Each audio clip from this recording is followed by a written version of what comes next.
예, 지난 시간에 도시군 관리 계획의 그 전반적인 의미들을 쭉 살펴봤었죠.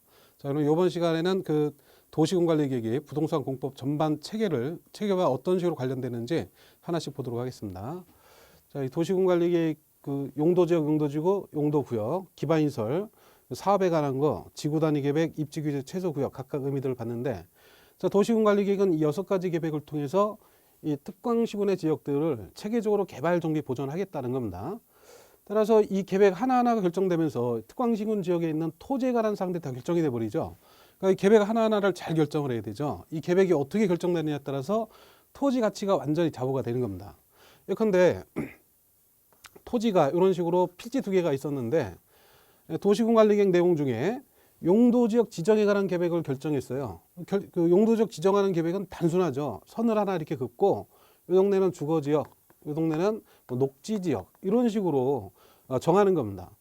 그러면 선 하나 근 것뿐인데 토지 가치가 완전히 달라지죠. 이건 주거지역이고 개발될 거니까 토지 가치가 막 올라갈 거고 녹지지역은 이렇게 안 올라가겠죠. 또 같은 토지에다가 선을 하나 이렇게 더 긋더니 여기다가 개발 제한구역 이런 식으로 용도 구역을 지정해 버리면 여기 개발되기 어려우니까 토지 가치가 떨어지겠죠. 또는 여기에 선을 긋더니 도로를 결정했어요. 그러면 이 도로 결정되면서 주변 토지 가치도 달라지고 이 도로 부지 안에 있는 토지들은 수용이 되고 이런 식으로 이 계획 결정이 되면서 토지 가치가 완전히 달라지는 거기 때문에 이 계획을 신중하게 정해야 되죠. 도로를 아무데나 막 결정해 버리고 용도 지역 전체 상황 관계없이 막 용도 지역을 아무렇게나 지정해 버리면 곤란하기 때문에 이 계획 결정이 잘 돼야 되니까 도시군 관리 계획을 정하기 전에 먼저 수립할 계획이 있는 겁니다. 그래서 2가지 계획을 먼저 수립하게 되는데 첫 번째로 광역 도시 계획이라는 걸 수립합니다. 그리고 도시군 기본 계획을 또 수립을 하고 광역 도시 계획에 맞춰서 도시군 기본 계획을 정하고 도시군 기본 계획으로 정한 방향에 맞춰서 도시군 관리 계획을 정하게 됩니다. 이 2가지 계획은 방향을 설정하는 계획이에요. 그러니까 구체적인 내용을 확정하는 것이 아니라 방향을 정하죠. 그리고 이 방향을 구체화해서 도시군 관리 계획을 결정하게 되는 것입니다. 그럼 방향을 먼저 정해야 될 필요가 있는 것은 먼저 광역도시 계획은 광역, 그러니까 넓게 본다는 거죠. 도시군 관리 계획은 특별시, 광역시, 시군의 지역별로 계획들이 각각 정해집니다. 예컨대 여기 서울특별시가 있고 그다음에 주변에 이제 부천시가 있는데 이 도시군 관리 계획은 특별시는 특별시대로 그다음에 시는 시대로 계획을 정하는 거기 때문에 예컨대 서울에서 도로를 결정해야 되는데 서울 시내에 있는 도로는 서울특별시장이 서울 시내 상황을 보면서 결정하겠죠. 서울에서는 도로를 4차선으로 결정했어요. 부천에서는 그 도로 결정을 부천시장이 하겠죠. 근데 도로 위치도 안 맞고 폭도 다르게 이런 식으로 결정이 돼버리면 지역 간에 좀 문제가 생기죠. 그 다음에 이 서울특별시에서 이 주변 지역에 있는 용도 지역을 정하는 거는 서울특별시장이 결정하겠죠. 부천시장이. 그래서 서울특별시장이 이 주변의 용도 지역을 결정하면서 전용 주거지역을 지정했습니다. 근데 부천에서 용도 지역 지정하면서 이 주변에다가 전용 공업지역을 지정해버리면 이 전용공업지역이면 들어서는 시설들이 중화, 공해성 이런 시설들이 들어서는데 주변에 있는 이 주거지역 환경을 다 망가뜨리죠. 그러니까 이런 식으로 결정돼서는 곤란한 거죠. 그래서 이 서울과 부천이 계획을 결정하면서 자기 지역만 보지 말고 옆에 지역을 같이 보면서 결정하자 이런 얘기입니다. 그러니까 좀 넓게 보자 이런 의미인데 서울특별시에서 이런 계획을 결정할 때 부산이나 광주나 여기까지 신경 쓸 필요는 없죠. 뭐 주변에 있는 부천이라든지 인천이라든지 이런 지역들을 놓고 좀 같이 고민하라 이런 얘기입니다. 서로 관련되는 지역들을 이렇게 묶습니다. 그래서 이렇게 2개 이상의 특별시, 광역시, 시군 지역을 묶은 것을 광역 계획권이라고 하죠. 그래서 광역 계획권을 먼저 지정하고 이 광역 계획권에 대해서 장기적인 방향을 정하는 것, 그게 바로 광역 도시 계획입니다. 광역계획권은 이제 이게 2 이상 시도에 걸치면 국토부 장관이 지정하고 한 도안에 지정할 때는 이제 도의사가 지정해서 계획을 수립할 때는 관련되는 시장 군수 이런 사람들이 모이는 겁니다. 서울특별시의 경우에는 서울특별시장, 부천에서는 부천시장이면 서울특별시장하고 급이 안 맞죠. 그러니까 부천시에서는 이제 그 위에 도지사가 나가게 돼요. 그래서 특별시장, 도지사, 인천이 포함되면 인천광역시장, 이제 그런 사람들을 시도지사라고 묶어서 부른다 그랬죠. 그래서 시도지사 이 사람들이 모여가지고 방향을 잡는 겁니다. 그러니까 이 주변 지역의 도로를 결정할 때는 이 방향으로 하자. 이게 방향을 설정하는 거죠. 방향만 정한 거지 지금 도로 결정된 게 아니에요. 그다음에 용도지역을 지정할 때 이 주변 지역에서 용도지역을 지정할 때는 환경에 문제가 되는 공업과 같은 용도지역은 배제를 하자. 뭐 이런 식으로 방향을 설정하게 되는 겁니다. 그리고 도시군관리계획 결정할 때는 이 방향을 보면서 결정하는 거죠. 서울 특별시에서 도로 결정할 때 이쪽에서 결정은 서울특별시장이 해야 되죠. 아까는 이렇게 결정했었던 거를 방향을 정한 게 이렇게 정해져 있으니까 이 방향을 보면서 도로 결정을 이렇게 하는 것이고, 부천에서도 이 방향을 보면서 결정하게 되는 거죠. 그럼 지역 간의 교통이 서로 이렇게 문제없이 연결이 될 거고, 또 용도지역을 지정할 때 서울에서 전용주거 지정하는 거는 방향에 문제가 없죠. 근데 부천에서 공업지역 지정하려고 하다가 방향을 보니까 공업은 안 하기로 했으니까 공업 빼고 전용주거를 지정하거나 아니면 녹지를 지정하거나 뭐 이런 식으로 지정하게 되는 거죠. 그러면 이 지역 간에 문제점이 없어지는 거죠. 그래서 이래서 수립하는 것이 광역도시계획이고, 이 광역도시계획은 단순하게 표현하면 우리 동네만 보지 말고 옆 동네도 보면서 계획을 정하자, 이런 의미로 이해를 하시면 됩니다. 그러니까 넓게 보고 방향을 설정하는 것이죠. 그 다음에 이 도시군 기본계획은, 이 도시군이라는 것은 특별시, 광역시, 시군을 말한다 그랬죠. 도시와 군. 그러니까 계획을 수립하는 대상 지역은 같은 거예요. 도시군 관리계획이나 도시군 기본계획이나 그 지역은 같은데 내용의 차이가 있는 거죠. 도시군 관리계획은 구체적인 사항을 정하는 것이고, 도시군 기본계획은 기본적인 방향을 정하는 겁니다. 한 도시 안의 인구가 앞으로 10년, 20년 뒤에 인구가 늘 것이냐, 아니면 그 인구가 줄어들 것이냐, 교통량은 어떻게 되고 경제, 사회, 문화가 어떻게 되느냐, 뭐 이런 거를 미리 예측을 하고 계획을 정해야 되죠. 단순한 예측으로 끝나는 게 아니라 목표도 세우죠. 서울특별시가 앞으로 문화는 어떻게, 교육은 어떻게, 경제는 어떻게, 어떤 식으로 방향을 잡아서 갈 건지 목표도 세우죠. 그래서 교육도시든 문화의 도시든 이런 목표를 세워서 도시군관리계획은 그 목표를 구체화해서 결정하게 되는 겁니다. 그래서 광역도시과 도시군기본계획은 쉽게 말해서 넓고 멀리 보는 겁니다. 넓게 멀리 보고, 도시군관리계획은 그 방향 속에서 이 6가지 계획들이 결정이 되는 겁니다. 이렇게 해서 이 3가지 계획이 수립이 되게 되고, 그리고 이 계획을 정할 때는 신중한 절차에 따라 결정이 돼야 되죠. 도로가 필요한데 위치 규모를 처음부터 신중하게 결정을 해야 되지, 결정할 때 이렇게 대충 결정해 놓고 나중에 이걸 바꾸려고 그러면 쉽지가 않습니다. 한 번 결정이 되는 순간 이 토지에 대해서 수많은 이해관계가 관련되기 때문에 이거 쉽게 바꿀 수가 없어요. 처음 도로가 결정되면 이익을 보는 사람 또는 손해보는 사람이 각각 생기죠. 이 도로 부지에 땅을 갖고 있으면 수용이 돼버리니까 뭐 좋아할 거 없죠. 근데 그 옆에 토지가 있으면 내 땅 옆에 도로가 나니까 굉장히 좋겠죠. 그러니까 이런 식으로 이해관계가 당장 관련이 되는데, 처음에 크게 고민하지 않고 도로 결정했다가 다음날 생각해보니까 도로 위치가 좀 잘못된 것 같다 싶어서 이걸 바꿔버리면요, 도로 위치가 여기가 아니라 도로가 이쪽으로 나야 된다라고 바꿔버리면 완전히 이해관계가 엇갈리면서 큰 문제가 생기죠. 그래서 이런 식으로 바꾼다는 거는 실제에서 굉장히 어려워요. 그러니까 처음부터 신중하게 결정을 해야 됩니다.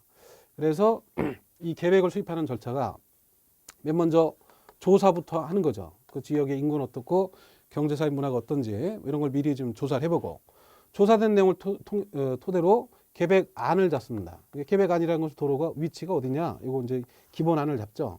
그리고 이 안을 가지고 수많은 사람들의 의견을 듣게 됩니다. 그러니까 이거 안을 잡은 건 아직 확정된 건 아니고 지금 이렇게 생각하고 있다는 것이죠. 그 안을 가지고 이제 의견을 듣는데, 이런 계획에 대해서 가장 영향을 많이 받고, 그래서 관심이 제일 많은 사람이 해당 지역에 사는 주민들이죠. 그래서 해당 지역 주민들의 의견을 듣게 됩니다. 그럼 주민들이 이런 계획에 대해서 의견을 내죠. 도로 위치가 지금 안은 이렇게 잡혀 있는데 위치가 이쪽이 아니라 이쪽이 좋지 않느냐, 뭐 이런 식으로 의견을 내요. 그 의견이 타당하면 이 계획의 이 내용을 반영하는 것이고, 의견이 타당하지 않으면 뭐 반영할 수가 없겠죠. 그래서 이런 식으로 주민들이 가지고 있는 좋은 의견을 계획에 반영하기 위해서 의견을 들어보는 겁니다. 그래서 의견을 듣고, 이때 주민의 의견을 들었는데 모든 주민의 의견을 들은 것이 아니죠. 관심을 갖고 찾아간 사람 뭐 일부가 있는 것이지 모든 주민 의견을 낸 것이 아닙니다. 그래서 주민을 대표하는 사람들의 의견을 다시 듣죠. 그 주민의 대표가 의회죠. 그래서 의회 의견을 다시 듣게 됩니다. 그리고 이런 계획들은 토지 이용에 관한 사항이니까 수많은 분야에 관련되죠. 국방도 관련되고 경제도 관련되고 외교도 관련되고 수많은 분야에 관련되는 사항들이기 때문에 관련되는 기관들의 의견을 두루두루 살펴야 됩니다. 그래서 관련되는 기관과 의견을 주고받는 것, 이걸 협의라고 합니다. 그래서 협의를 거치고 그다음에 전문가들이 모여서 최종적으로 심의를 하죠. 그래서 심의를 거쳐서 이 계획들이 확정이 되는 겁니다. 그래서 도시군관리계획은 방향도 이렇게 미리 잡고 그다음에 절차도 이렇게 신중한 절차를 거쳐서 이 계획이 수립이 되는 겁니다. 그래서 내용은 단순하지만 굉장히 복잡한 과정을 거쳐서 이 계획이 수립이 되죠. 자, 이렇게 해서 도시군관리계획이 수립이 됐습니다.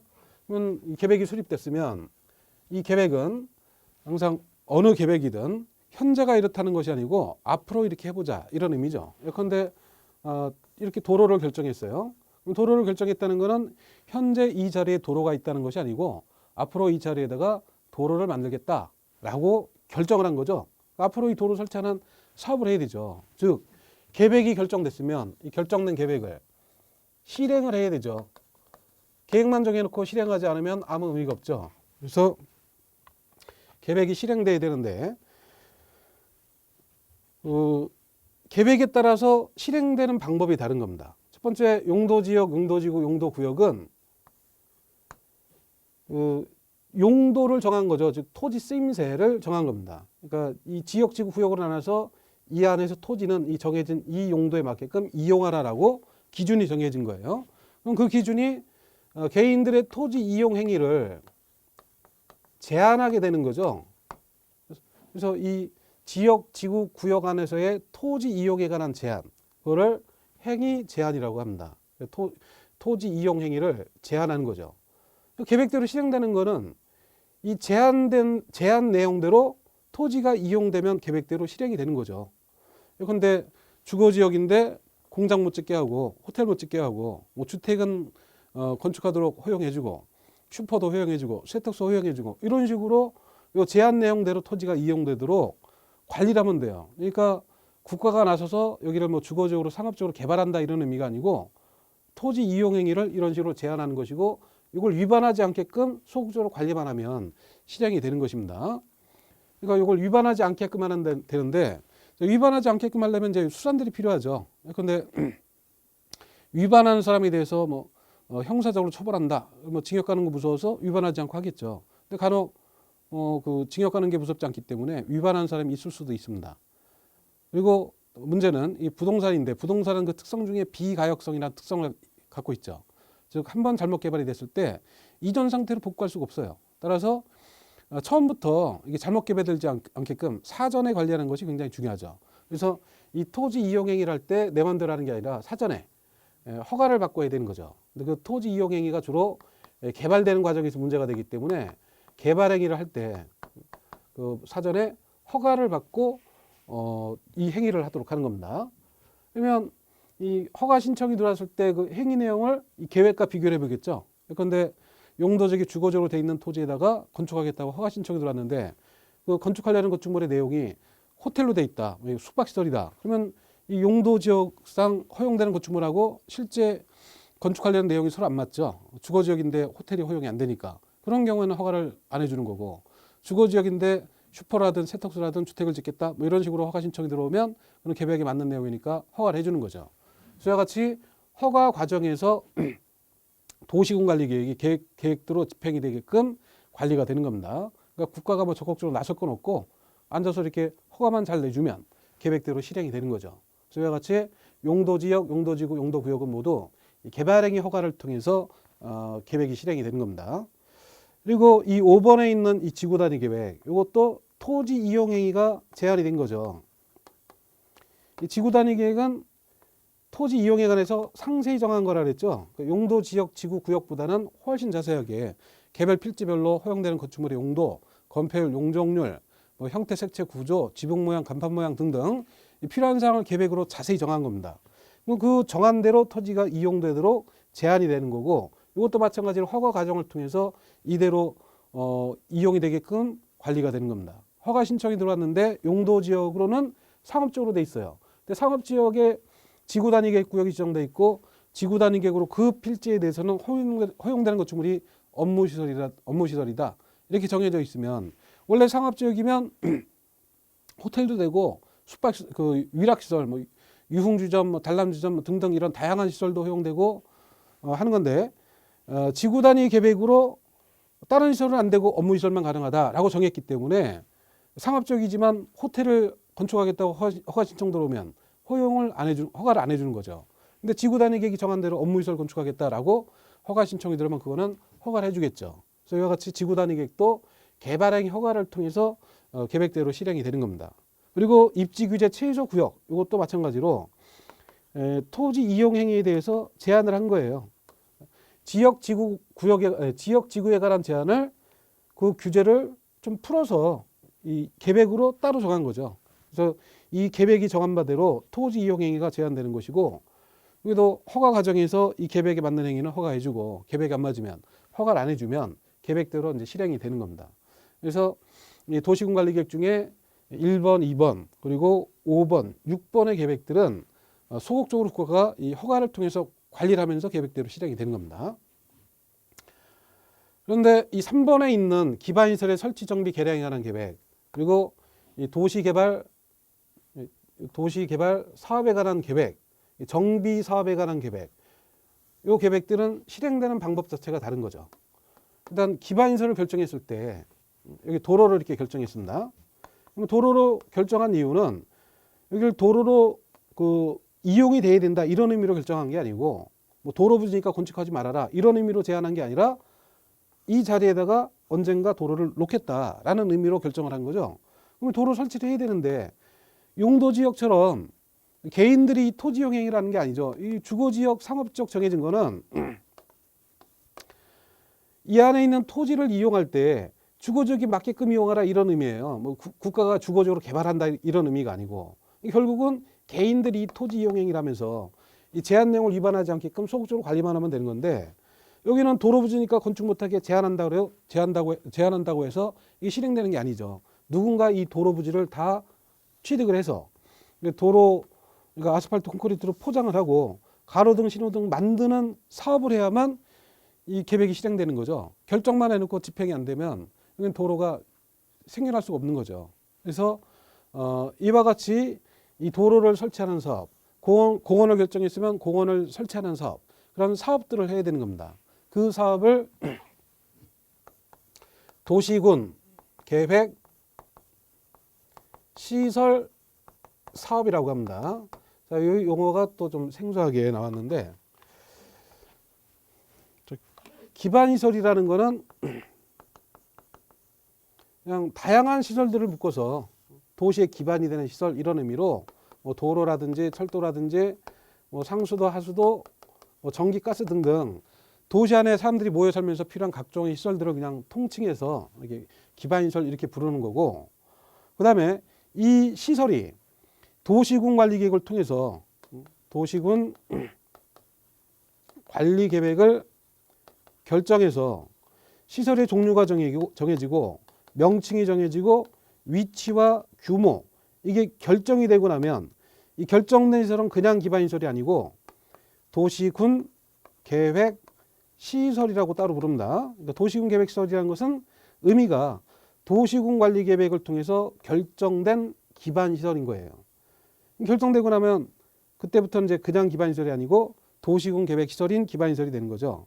그러니까 그 도시군 관리 계획 수립하는 절차를 거쳐서 광역도시계획으로 방향도 잡고 도시군 기본계획으로 또 방향을 잡고 도시군 관리 계획을 수립하는 절차, 뭐 조사도 해보고 주민의견 들어보고 의회견 들어보고 협의심의 이런 과정을 다 거쳐서 도로가 이 위치에 몇 차선으로 필요하다라고 결정했을 때 이 결정된 기반시설은 이제 도시군 계획 시설이 되는 겁니다.